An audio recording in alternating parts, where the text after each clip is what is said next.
आपकी अदालतमध्ये आमिर खान यांच्यावर आरोप आहे की हे सगळ्यात जास्त धूर्त आहेत. आमिर, आतापर्यंत आपण खूप खूप चांगल्या गोष्टी केल्या, तुमच्या चांगल्या फिल्म्स बद्दल बोललो. जर मुंबईच्या भाषेमध्ये बोलावं तर म्हणतात की हा जसा दिसतो तसा नाहीये, खूप चालू आहे. बघा, तुम्ही कसं म्हणता की मी वेडा आहे, कधी तुम्ही म्हणता की मी चालू आहे. मी तुम्हाला उदाहरणं देतो. हां, हां, द्या, द्या. नुकतंच रेस रिलीज झाला, हं. ज्यामध्ये सैफ होता, करीना होती. तुम्ही त्या फिल्मच्या प्रीमियरला पोहोचलात आणि पहिल्यांदा तुमचा तो गजनीवाला लुक लोकांना दिसला. तर त्या फिल्मची पब्लिसिटी तर बाजूलाच राहिली, सगळ्याच्या सगळं अटेन्शन तुमच्यावर आलं. अच्छा.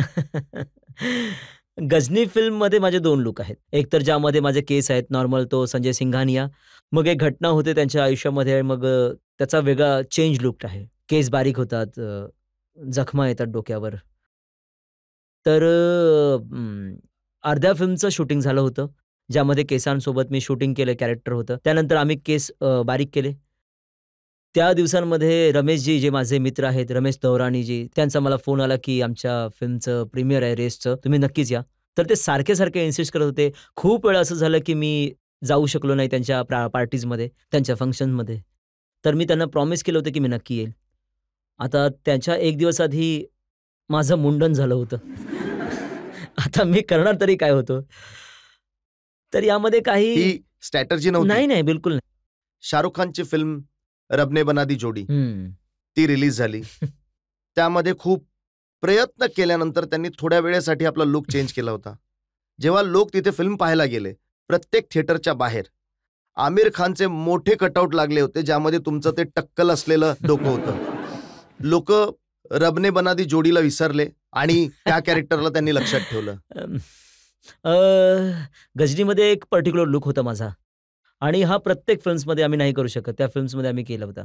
तर आम्ही विचार केला की ऑल इंडिया जितकं मल्टिप्लेक्सेस आहेत, त्यांच्याबरोबर आम्ही ही डील केली. जितके त्यांचे अशर्स आहेत, कॅन्टीनवाले आहेत, जितके स्टाफ आहे, प्रत्येक मल्टिप्लेक्समध्ये 40-50 लोकं असतात, जास्त पण असतात. तर ते गजनीचा लुक बनवतील, केस वगैरे शेव्ह करतील आणि तो स्कार, 2-3 स्कार जे होते ते लावतील. तर त्यामुळे आमचे पोस्टर्स बनवून जातील एक प्रकारे. तर आमचा जो ट्रेलर आहे तो तुमचा मल्टिप्लेक्सचा स्टाफ जो आहे ट्रेलर बनून जाईल. तो एक मोठा नॉवेल कॉन्सेप्ट होता. जिथे बघाल तुम्हाला तिथे गजनी दिसणार होते. तर ही एक आयडिया आहे. आम्ही विचार केला की चांगली आयडिया आहे आणि याला करायला हवी आणि नक्कीच ती आम्ही आमच्या फिल्मच्या रिलीजच्या आधीच करायला पाहिजे. आता आमच्या फिल्मच्या रिलीजच्या आधी 2 आठवड्या आधी शाहरुखची फिल्म येत होती. तर आम्ही यामध्ये म्हणजे आमच्या शाहरुखच्या अगेन्स्ट असं काही करू इच्छित नव्हतो. आम्ही आमच्या फिल्मचं प्रमोशन, मी पब्लिसिटी करत शाहरुखचं होतो. म्हणणं ऐकलं. शाहरुख म्हणाला की मी इतका मोठा ब्रँड आहे, तर त्याचा वापर करण्याचा प्रयत्न केला आमिर खानने. जेव्हा माझी फिल्म आली होती, तर मग तिथे पब्लिसिटीसाठी त्याचा चांगली use गोष्ट केला. आहे. शाहरुख मला हेल्प करते तर चांगली गोष्ट आहे ना यार.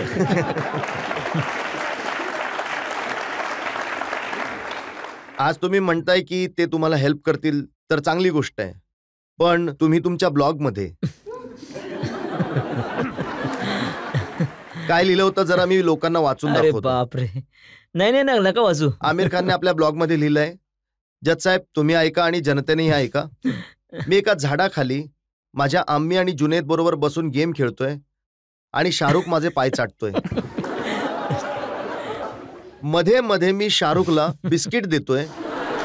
यापेक्षा जास्त आणखी मला काय पाहिजे?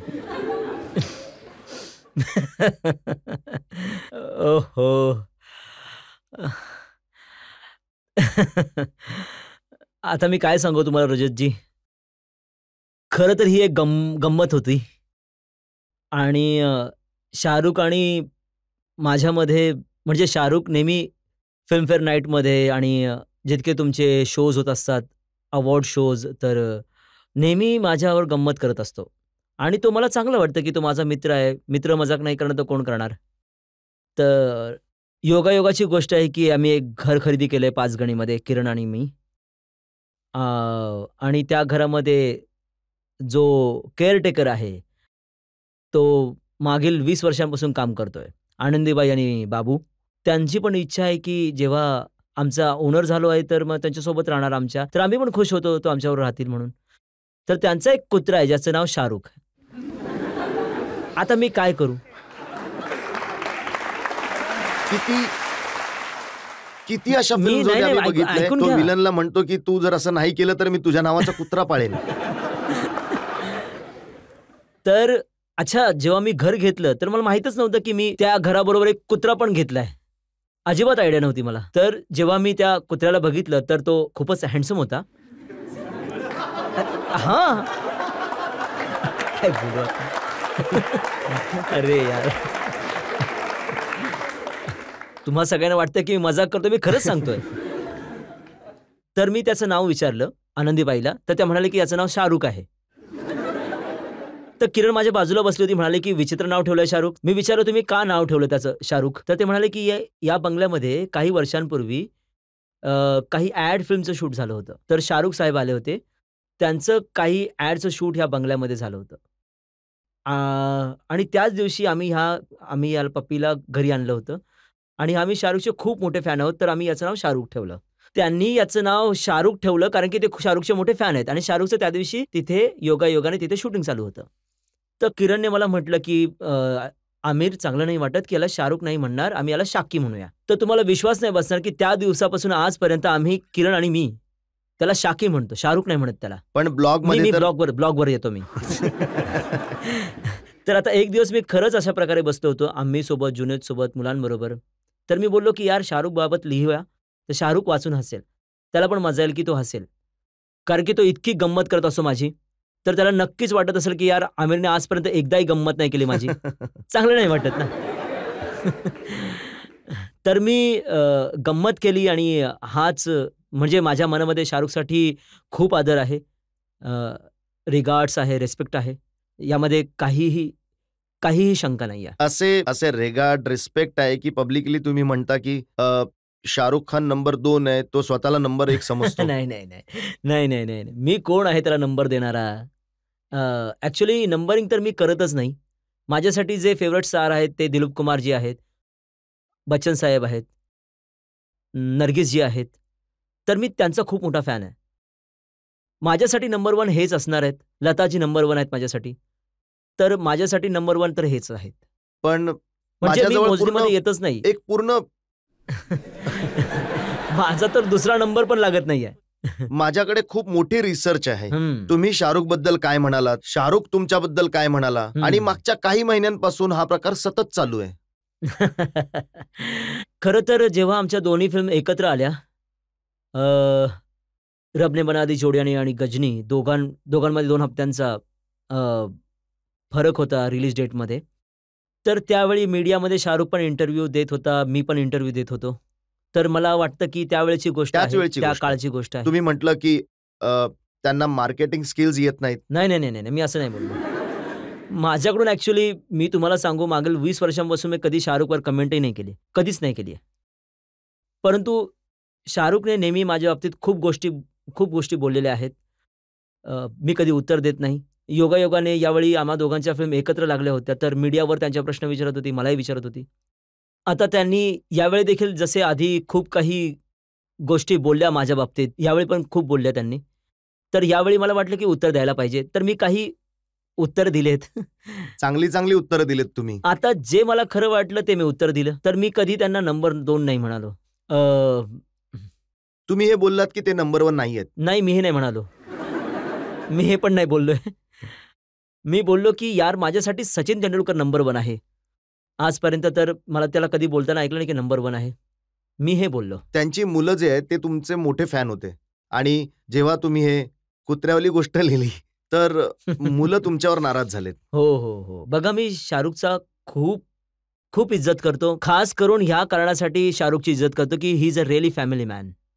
ही is always looking after his children, his wife, his sister, his family. I really respect for him for that. मी खूप इज्जत करतो त्याची.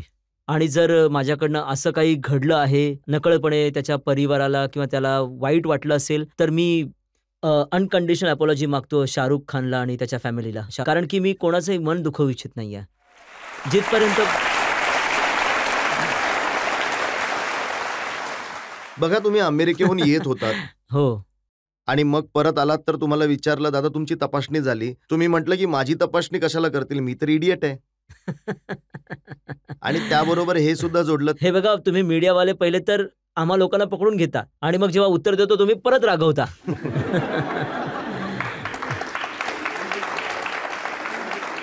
आता मी एअरपोर्टहून आलो तर मला कोणी विचारलं की दादा तुमची तपासणी झाली, तर मी इकडे म्हणलं की बाबा नो कमेंट्स. काय म्हणणार मी? तर मी म्हटलं की का नाही झाली, तर कसं सांगणार मी?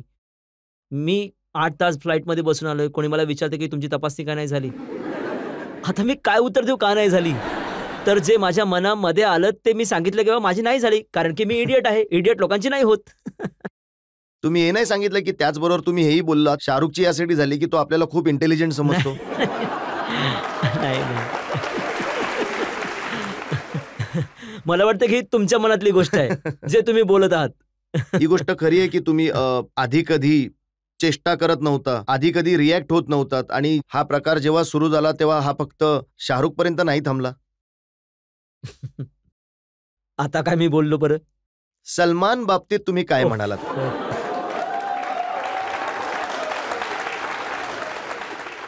आता काय बोललो मला आहे हे मी माहिती सलमानच्या झालं बाबत? की तुमचा जो भाचा आहे त्याची जी फिल्म आली, ज्यामध्ये तुम्ही मेन मागील सूत्रधार होतात, त्यामध्ये तुम्ही एक गाणं लिहून घेतलं होतं.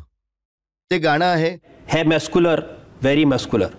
है पॉप्युलर, व्हेरी पॉप्युलर. हे सगळं सलमानच्या बाबतीत आहे.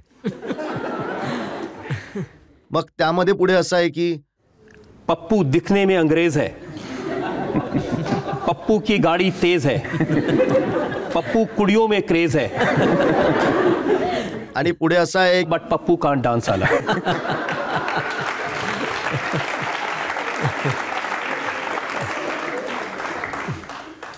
बघा, हे खरं आहे की ही फिल्म माझी आहे, मी प्रोड्यूस केली आहे आणि या फिल्ममध्ये असं गाणं पण आहे, पण हे सलमानसाठी अजिबात नाही आहे. मी तर मी हे सांगू ऐकलंय का? की वास्तविक हे गाणं तुम्ही लिहिलंय आणि नाही, सलमानसाठी नाही, लिहिलंय. नाही, नाही, नाही, नाही. नाही, नाही, हे अब्बासने लिहिले आहे आणि मी तुम्हाला सांगू ही गोष्ट खरी का नाहीये मी सांगतो. कारण की सलमान खूप चांगला नाचतो. मी काही चुकीचं बोलतोय का? तर सलमानच्या ज्या सगळ्या क्वालिटीज तुम्ही वाचल्या आहेत, त्या तो मोठा क्रेज आहे, मुलींमध्ये क्रेज चला आहे बाकी तर त्याचं. ठीक आहे. सगळ्या करेक्ट क्वालिटीज आहे. तो अंग्रेज दिसतो, हे सगळं करतो, ते करतो. सगळ्या गोष्टी आहेत. परंतु डान्स पण चांगला करतो. तो पप्पू सलमान असू शकत नाही.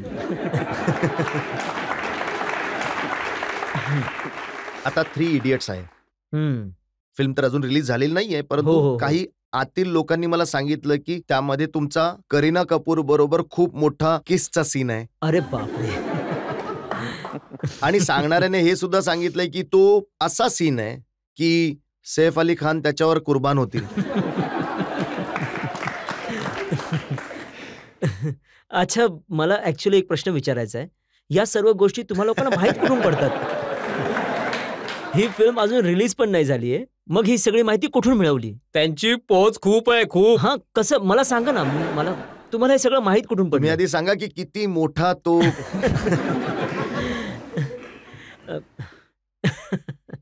हे बघा, तुम्ही फिल्म बघाल तर तुम्हाला समजेलच. मी काही मोजलं नाही ते. पण एक रोमॅन्टिक मोमेंट आहे एक छानसा. पण हे सगळं माहीत कुठून पडलं तुम्हाला? फिल्म तर अजून लागली नाहीये. काय मग हे खरं आहे का की हा एक असा स्टंट आहे जो यांची जी फिल्म आहे कुर्बान, हं, हं, हं. यालाच कुर्बान करून नाही, टाकेल? नाही, नाही, नाही. असं काही नाहीये. मुळात हा स्टंट अजिबात नाहीये. जर स्टंट असता तर आमच्या फिल्ममध्ये प्रोमोमध्ये दिसतं तुम्हाला. प्रोमोमध्ये कुठेच नाही दिसत आहे ते. तुम्ही आता हा प्रश्न विचारला म्हणून ही गोष्ट समोर आली. आता तुम्ही विचार करत असाल की कोण आहे तो आता ज्याने मी हे विचार लीक करतो केलं? की कोणी लीक केलं? मी कसं पकडू? कोणाला? कारण की हे ना आमच्या प्लॅनमध्ये पण नव्हतं याला वापरायचं. कारण की आमच्या ह्या फिल्मचा सेलिंग पॉइंटच नाही आहे. आम्ही फिल्म जी बनवली आहे, या गोष्टीवरती थोडीच आम्ही फिल्म विकणार आहे किंवा लोकांना आत बोलवणार आहे या गोष्टीवरून. आमची जी फिल्म आहे त्याची गोष्ट इतकी कमाल आहे. माझं हे मानणं आहे की याचा जो युनिक पॉइंट आहे फिल्मचा, तर याची गोष्ट आहे. इतकी विशेष गोष्ट आहे की जो राजीव जो डायरेक्टर आहे याचा, ही त्यांची विशेषता आहे की ते तुम्हाला एंटरटेन करतात. त्याबरोबर तुम्हाला एंट्री सुद्धा करतात. म्हणजे तुम्हाला मजा पण येईल आणि काहीतरी मिळेल पण तुम्हाला त्या फिल्ममधून. जसे तुम्ही बनवले गांधीगिरी, मुन्ना भाई, लगे रहो मुन्ना भाई, MBBS. तर या फिल्ममध्ये पण आम्हाला वाटतं की अशी गोष्ट लिहिली की ज्यामध्ये आपल्याला पाहायला मजा येते एंटरटेन होतो आपण, त्याबरोबरच आपण एक महत्वाची गोष्ट सुद्धा शिकतो. आम्ही वाट बघू या फिल्मची आणि हे सुद्धा बघू तो की सीन किती मोठा आहे ते.